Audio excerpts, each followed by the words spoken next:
Chapter 1.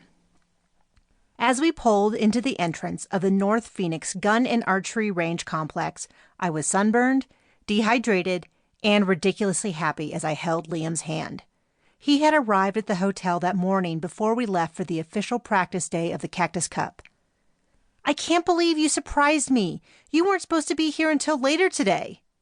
Liam had spent the week in Salt Lake City, helping his mom at the company headquarters, but I felt like I hadn't seen him in months.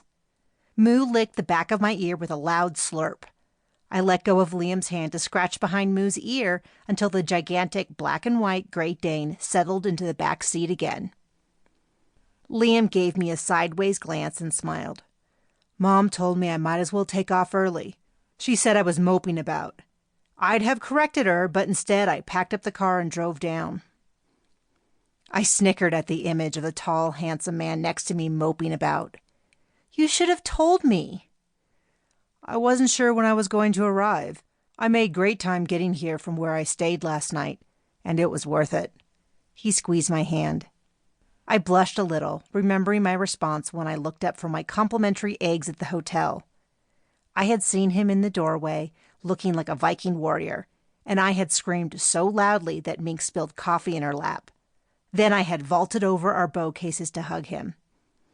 "I made a bit of a scene," I said. I was not some teenager that couldn't control herself, but I felt pretty close as I watched him drive through the winding complex. "I liked it," he said. The previous day when I had gone to practice, I hadn't paid much attention to where we'd need to park, but I remembered enough to know that our private time together in the car would be over far too soon for my liking. "Well, I'm going to be a bit more adult from here on out. No more literally throwing myself at you. Though I assume that Ivana already told everyone that we're a couple. I'm not looking forward to seeing her again." Ivana had been engaged to Liam. I had made a bit of a fool of myself in the process of telling her that Liam and I were a couple, a fact that I had planned to keep private.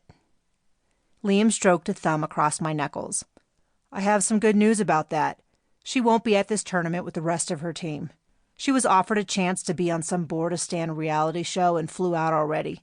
Apparently she's enough of a celebrity there to be on something called Please Don't Let Me Be Eaten by a Tiger." "I'll be rooting for the tiger," I muttered under my breath.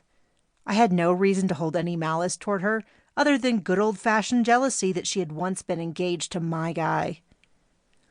"Why do you want to keep us a secret?" "Not secret, just private. I just don't want anyone to look at us and think, why is he dating her?"